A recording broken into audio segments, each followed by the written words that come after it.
Hello students, welcome to Abhipedia powered by Abhimanyu IAS. My name is Rohit Midda. तो students, आज के इस लेक्चर में हम डिस्कस करेंगे क्या? आज के इस लेक्चर में हम डिस्कस करेंगे आर्टिकल्स को लेकर। बेसिकली काफी टाइम से डिमांड थी कि आर्टिकल्स को लेकर भी क्वेश्चंस पढ़ाए जाएं, तो आज हम डिस्कस करने वाले हैं आर्टिकल्स को लेकर।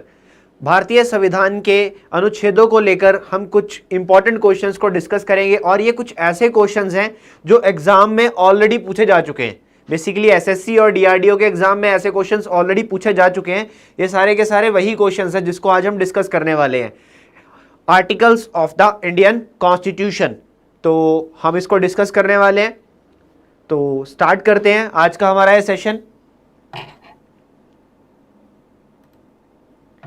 स्टार्ट करने से पहले मैं आपको बता दूं, अगर आपने हमारे चैनल को सब्सक्राइब नहीं किया है तो प्लीज सब्सक्राइब कर लीजिए और बेल आइकन दबा दीजिए ताकि आपको सारे नोटिफिकेशन मिल जाएं। And please share the lecture को शेयर कर दीजिए। क्लियर? लेक्चर को शेयर कर दीजिए। कवर स्वैग, सत श्री अकाल जी। चलिए आप लोग शेयर कीजिए और हम बढ़ते हैं आगे, स्टार्ट करते हैं। ये रहा हमारा पहला क्वेश्चन। इनमें से कौन सा अनुच्छेद, इनमें से कौन सा आर्टिकल, क्लियर? हिंदी में नहीं है आज, तो मैं अनुवाद कर रहा हूं, मैं समझा रहा हूं आपको, हिंदी में ट्रांसलेट मैं कर रहा हूं आपके लिए। इनमें से कौन सा आर्टिकल पार्लियामेंट को, हमारी संसद को पावर देता है किसी नई स्टेट की क्रिएशन का? क्लियर? किसी पुरानी स्टेट की, एग्जिस्टिंग स्टेट की बाउंड्रीज को अल्टर करके, क्लियर, या फिर मर्ज करके एक नई स्टेट बनाने की पावर इनमें से कौन सा आर्टिकल देता है? बताइए जल्दी से। गुड आफ्टरनून, बताइए जल्दी से, बताइए इनमें से कौन सा आर्टिकल पावर देता है एक नई स्टेट को क्रिएट करने का, दूसरी स्टेट को मर्ज करके या फिर ऑल्टर करके? क्लियर? यहां पर बात कर रहे हैं किसकी? हम आर्टिकल्स की बात कर रहे हैं, कॉन्स्टिट्यूशन की बात कर रहे हैं। देखो बच्चों, आर्टिकल 1 क्या होता है? क्लियर? आर्टिकल 1 क्या कहता है? आर्टिकल 1 कहता है name and territory of the union. Basically Bharat, India, उसका नाम और टेरिटरीज की बात करता है। उसके बाद आर्टिकल 2 की बात करें तो 1 तो नहीं है हमारा आंसर, बाउंड्रीज की मतलब स्टेट की बात नहीं करता। आर्टिकल 2 क्या कहता है? आर्टिकल 2 कहता है एडमिशन और establishment of new state. But यहां पर ऑल्ट्रेशन की बात नहीं हुई है। क्लियर? आर्टिकल 2 ने बात तो कर दी कि एक नई स्टेट को बनाने का प्रस्ताव रखना, उसकी एस्टेब्लिशमेंट की बात की पार्लियामेंट के अंदर, बट ऑल्ट्रेशन की बात नहीं हुई। तो ऑल्ट्रेशन की बात बच्चों कौन करता है? ऑल्ट्रेशन की बात यहां पे करता है article 3।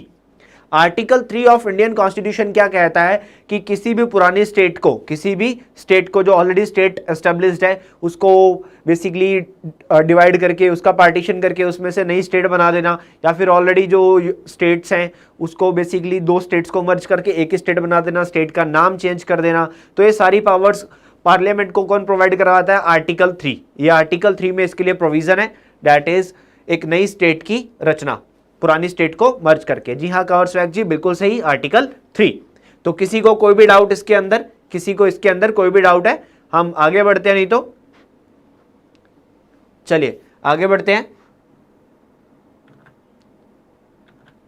Next question, fundamental duties. इनमें से किस आर्टिकल के अंदर, इनमें से किस अनुच्छेद के अंदर भारतीय नागरिकों की जो फंडामेंटल ड्यूटीज हैं वो प्रोवाइड की हुई है? भारतीय नागरिकों की फंडामेंटल ड्यूटीज क्या है? जैसे हमारा जो फ्लैग है, नेशनल एंथम है, उसके प्रति हमारा जो सम्मान होना चाहिए।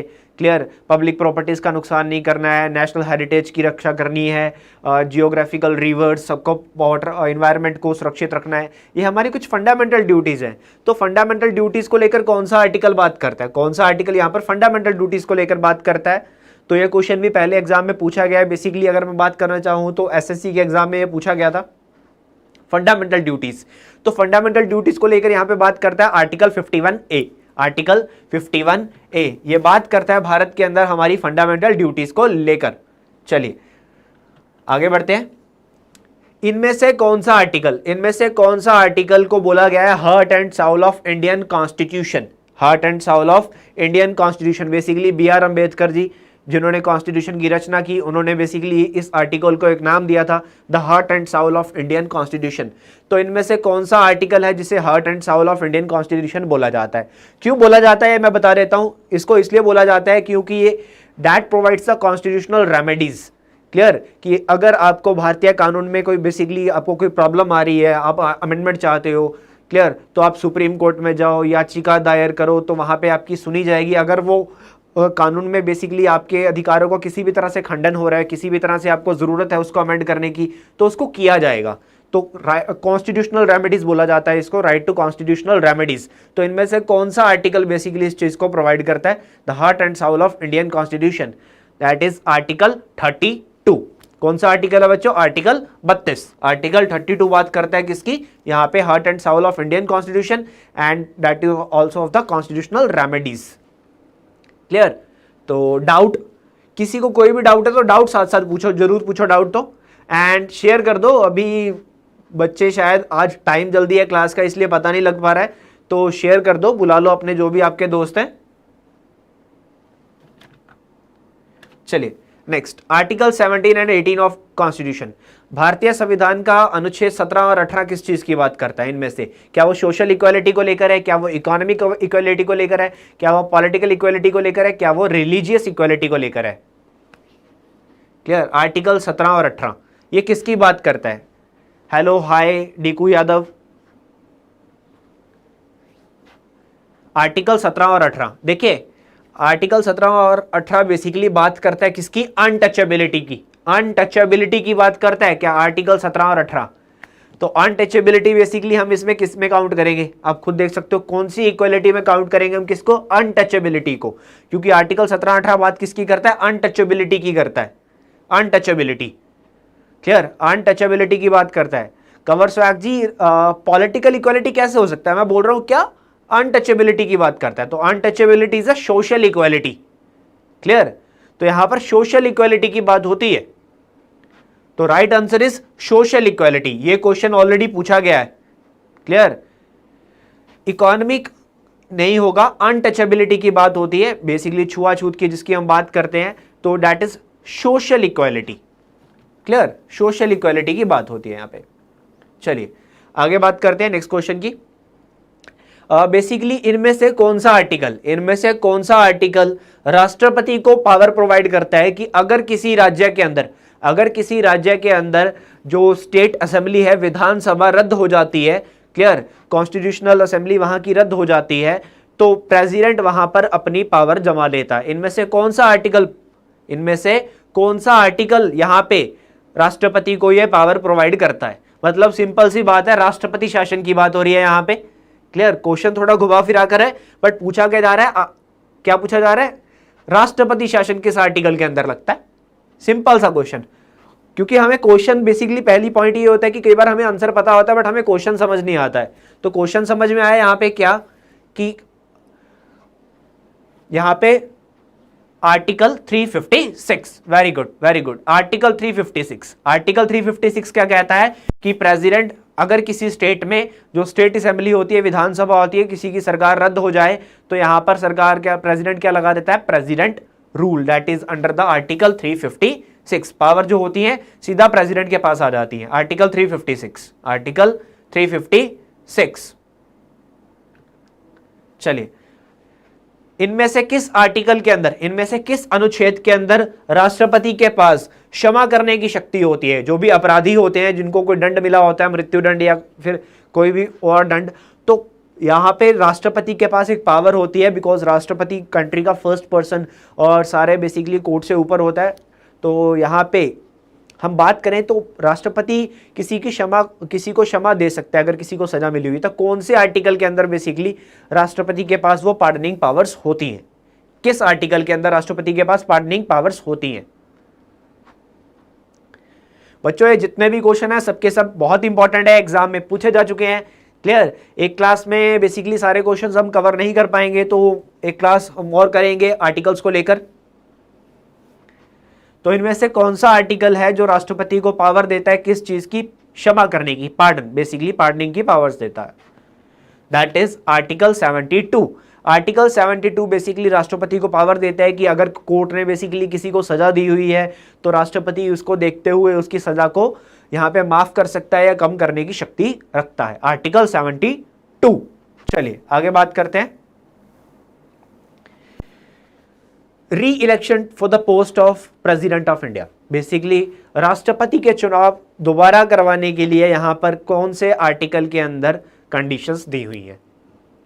राष्ट्रपति की बात कर रहे हैं हम। राष्ट्रपति बेसिकली राष्ट्रपति जो प्रेसिडेंट होता है, president is a part of Indian parliamentary system. Indian parliament को हमने 3 पार्ट में डिवाइड किया हुआ है, that is president, Lok Sabha, Rajya Sabha. तो प्रेसिडेंट यहाँ पर उसके मतलब प्रेसिडेंट के इलेक्शन करवाना, री इलेक्शन करवाना, उसको दोबारा नियुक्त करने के लिए। तो यहाँ पर कौन सा आर्टिकल इस चीज़ की बात करता है, बताइए जल्दी से। कौन सा आर्टिकल यहाँ पे बात करता है प्रेसिडेंट के री इलेक्शंस को लेकर? प्रेसिडेंट के री इलेक्शंस को लेकर यहाँ पे कौन सा आर्टिकल बात करता है?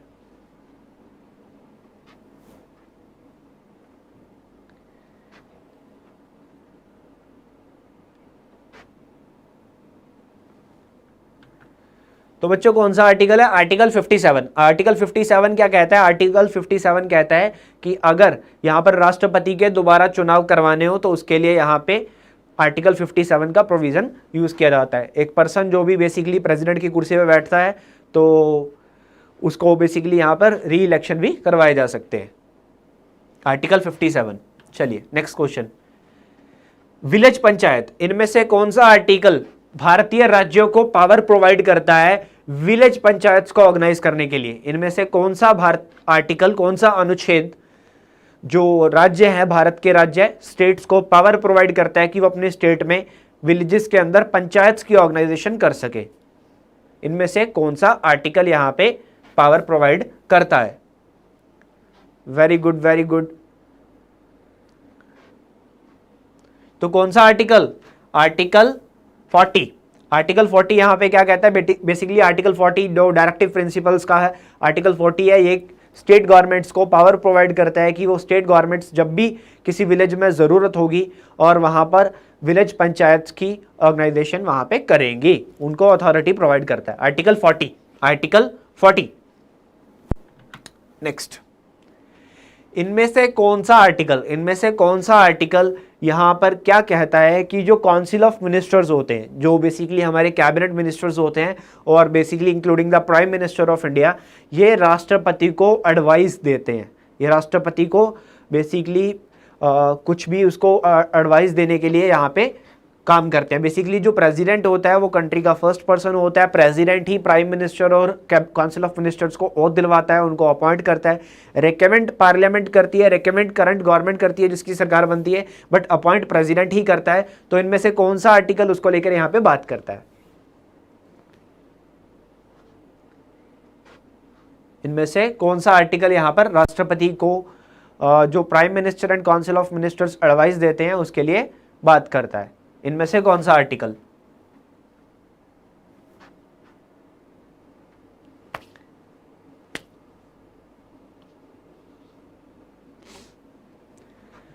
आंसर आ रहा है मेरे पास।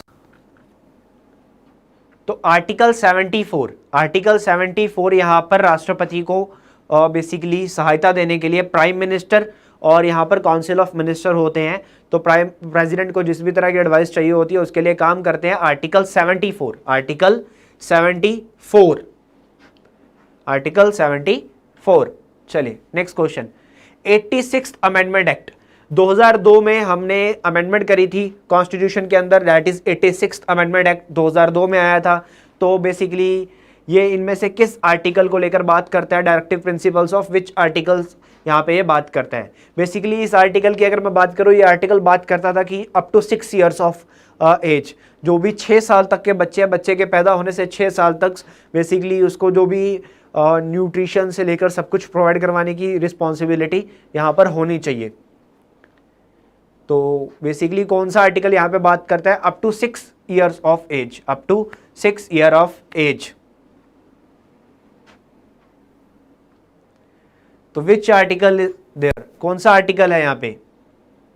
कौन सा आर्टिकल यहाँ पे बात करता है डायरेक्टिव प्रिंसिपल्स को लेकर? यहाँ पे 6 साल की उम्र तक जो भी बेसिकली उसको, बेसिकली देखिए 86 अमेंडमेंट एक्ट जो आया था ना, दैट इज बेसिकली ये फंडामेंटल राइट्स में इसने हमें क्या प्रोवाइड किया था? राइट टू एजुकेशन प्रोवाइड किया था इसने।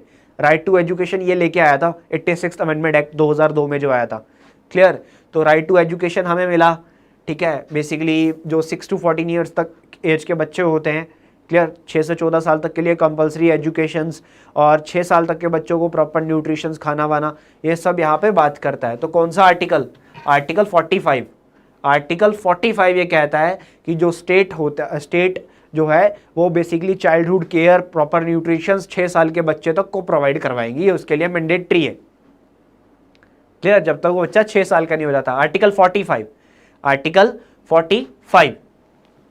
चलिए नेक्स्ट क्वेश्चन, अगेन 86 अमेंडमेंट को लेकर ही है, 86 अमेंडमेंट को लेकर ही बेसिकली ये क्वेश्चन है। तो अभी मैंने बताया भी है क्या कि 86 अमेंडमेंट 2002 में जब आई, इसके अंदर बेसिकली क्या था कि 6 से 14 साल तक के बच्चों के लिए कंपलसरी एंड फ्री एजुकेशन यहाँ पर मैंडेटरी है भारत के अंदर। तो बेसिकली ये उसका फंडामेंटल राइट बन गया है। तो कौन से आर्टिकल के अंदर बेसिकली कौन सा आर्टिकल यहाँ पे ऐड ऑन किया गया था ये 6 to 14 ईयर्स के लिए प्रॉपर एजुकेशन प्रोवाइड करवाने के लिए? कौन सा आर्टिकल यहाँ पे ऐड ऑन किया गया था?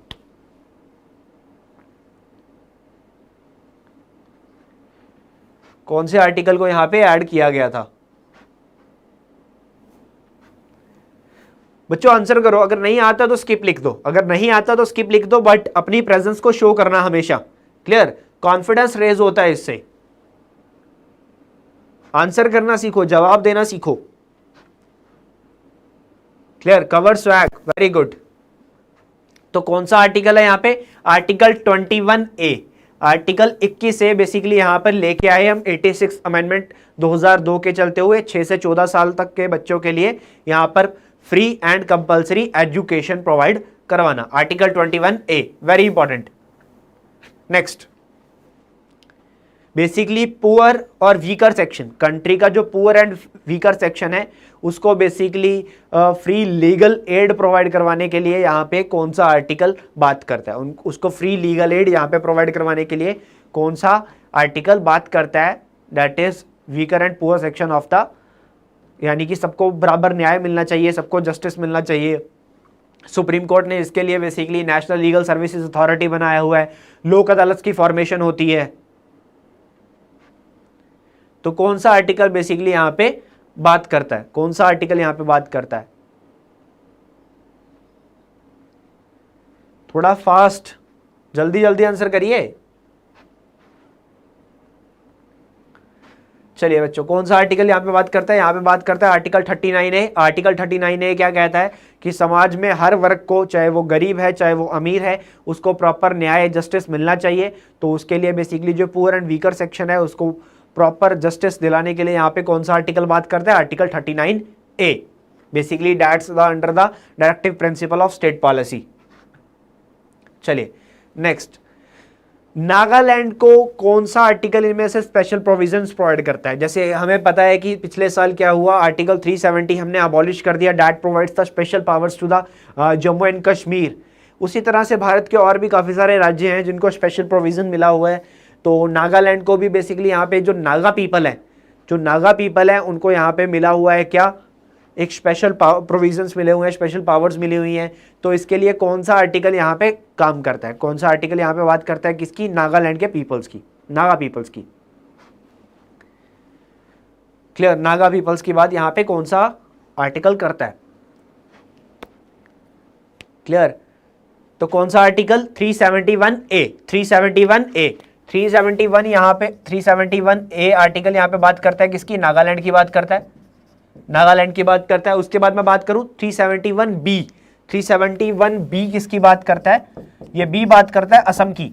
बेसिकली और भी काफी सारे राज्य हैं जिनको स्पेशल प्रोविजन मिला हुआ है। तो 371B किसकी बात करता है? असम की बात करता है। उसके बाद बात करें 371C, 371C that is Manipur. ये मणिपुर की बात करता है यहाँ पे कि मणिपुर में बेसिकली जो लोग हैं उनको भी यहाँ पे कुछ स्पेशल प्रोविजंस मिले हुए हैं। क्लियर, उसके बाद मैं फर्दर बात करूं 371D that is Andhra Pradesh and Telangana.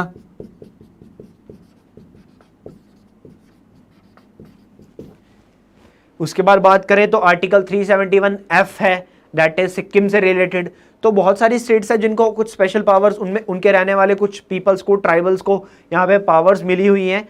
तो दैट इज ये कुछ इंपॉर्टेंट वहां पे आर्टिकल्स थे। तो नागालैंड को लेकर कौन सा था? 371A। चलिए आगे बात करते हैं। CAG, controller and auditor general of India, इनमें से कौन सा आर्टिकल बात करता है कैग को लेकर? Controller and auditor general of India. देखिए कंट्रोलर एंड ऑडिटर जनरल क्या होता है? बेसिकली ऑडिट ऑफिसर होता है। Clear, that's a head of audit department of India. Basically जो भी गवर्नमेंट ऑफिसर्स होते हैं या फिर कहीं पे भी करप्शन होती है, ठीक है, तो उसकी एक रिपोर्ट प्रिपेयर करना, उसमें इन्वेस्टिगेशन करना, ये सारा कैग का काम होता है। Controller and auditor general of India का काम होता है। प्रेसिडेंट ऑफ इंडिया इसको नियुक्त करता है, प्रेसिडेंट नियुक्त करता है और ये अपनी फाइनल रिपोर्ट प्रेसिडेंट को ही सबमिट करते हैं, जो भी बेसिकली ये यहाँ पे काम करते हैं। तो कौन सा आर्टिकल यहाँ पे कंट्रोलर एंड ऑडिटर जनरल को लेकर काम करता है? कौन सा आर्टिकल यहाँ पे बात करता है कंट्रोलर एंड ऑडिटर जनरल की? कंट्रोलर एंड ऑडिटर जनरल की बात यहाँ पे कौन सा आर्टिकल करता है? तो कंट्रोलर एंड ऑडिटर जनरल की यहाँ पे बात करता है आर्टिकल 148। आर्टिकल 148 यहाँ पे बात करता है किसकी? Controller and auditor general of India. Basically Indian audit and accounts department के हेड होते हैं एंड इंडिया के present controller and auditor general कौन है? इनका नाम है राजीव महर्षि। राजीव महर्षि।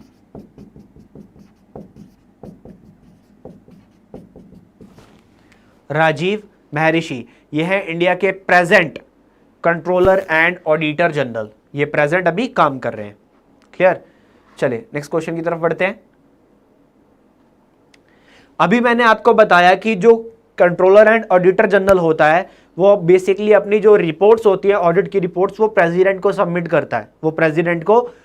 करता है। तो इनमें से किस आर्टिकल के अंदर, बेसिकली इनमें से कौन सा आर्टिकल बात करता है कि कैग को जो अपनी रिपोर्ट्स होती हैं वो यहाँ पे सबमिट करनी होती है राष्ट्रपति को, प्रेसिडेंट को सबमिट करनी होती है, जो भी बेसिकली उसकी ऑडिट्स की रिपोर्ट्स होती हैं?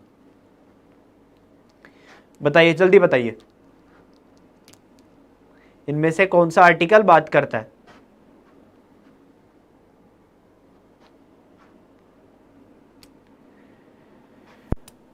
तो बच्चों कौन सा आर्टिकल है? अभी हमने बात की थी आर्टिकल 148 बात करता है किसकी? कैग की, basically controller and auditor general of India की।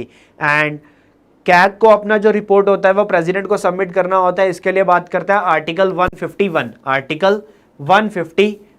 आर्टिकल 151 क्या कहता है कि जो भी बेसिकली यहाँ पे कैग रिपोर्ट प्रिपेयर करेगा, फाइनल रिपोर्ट उसको प्रेसिडेंट को देनी पड़ेगी। क्लियर? बेसिकली जो भी यहाँ पे गवर्नमेंट के अकाउंट्स होते हैं। चलिए अगला, इनमें से कौन सा आर्टिकल यहां पर मैटरनिटी बेनिफिट्स प्रोवाइड करवाने की बात करता है? मैटरनिटी बेनिफिट्स, बेसिकली जो भी वुमेन्स होती हैं, जो भी यहाँ पे वर्क करती हैं, चाहे पब्लिक प्राइवेट किसी भी ऑफिस में वर्क करती हैं, तो अभी 6 महीने तक की 6 मंथ्स की यहाँ पर मैटरनिटी लीव प्रोवाइड्स कर दी गई है। 6 महीने की मैटरनिटी लीव्स मिलती है। पहले 12 हफ्तों की होती थी, 6 महीने की बात करें तो 26 हफ्तों की बात हो रही है। यहाँ पे एग्जाम में दोनों में से कुछ भी पूछा जा सकता है, डोंट बी कंफ्यूज कि सर ने 6 महीने बोला था, यहाँ पे तो वीक्स में दिया हुआ है, तो 26 हफ्ते या फिर 6 महीने। क्लियर? पहले 12 वीक्स की मिलती थी, बढ़ाकर 26 हफ्ते की कर देगी। 26 वीक्स का मैटरनिटी लीव मिलता है यहाँ पे। क्लियर? तो कौन सा आर्टिकल यहाँ पे बात करता है इसको लेकर? कौन सा आर्टिकल यहाँ पे बात करता है कि वुमेन्स को जो मैटरनिटी लीव्स यहाँ पे प्रोवाइड की जाती हैं? कौन सा आर्टिकल कहता है? कौन सा आर्टिकल यहाँ पे बात करता है मैटरनिटी लीव्स को लेकर? बेसिकली इसके साथ साथ अगर किसी ऑफिस के अंदर 50 से ज़्यादा एम्प्लॉयज़ हैं, तो बेसिकली वहाँ पे उस कंपनी के लिए मैंडेटरी है कि उसको क्रच फैसिलिटी भी प्रोवाइड करवाना है। Crèche facility, clear? बेसिकली जो वुमेन्स होती हैं, उनके बच्चे हो या कुछ भी हो, तो क्रच फैसिलिटी प्रोवाइड करवाना भी यहाँ पे मैंडेटरी है, अगर किसी कंपनी के अंदर 50 या उससे ज़्यादा एम्प्लॉय काम करते हैं तो। आर्टिकल 42 यहां पे बात करता है किसकी? मैटरनिटी लीव्स को लेकर। आर्टिकल 42।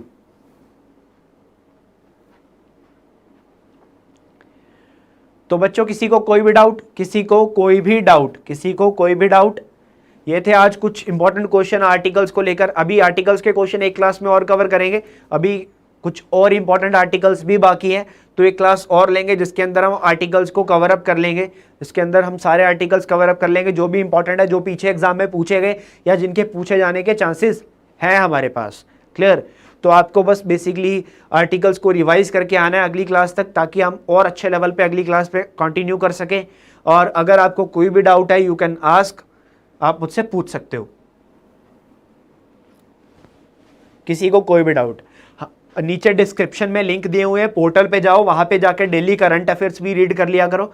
वहां पे आपके डीआरडीओ के पोर्टल के अंदर डेली करंट अफेयर्स अपलोड होता है, that is related to your exam, जो सिर्फ आपके एग्जाम से रिलेटेड है वही मिलता है आपको, और आपको वो भी पढ़ना है बेसिकली कंटिन्यू, वहां से आप करंट अफेयर्स पढ़ सकते हो।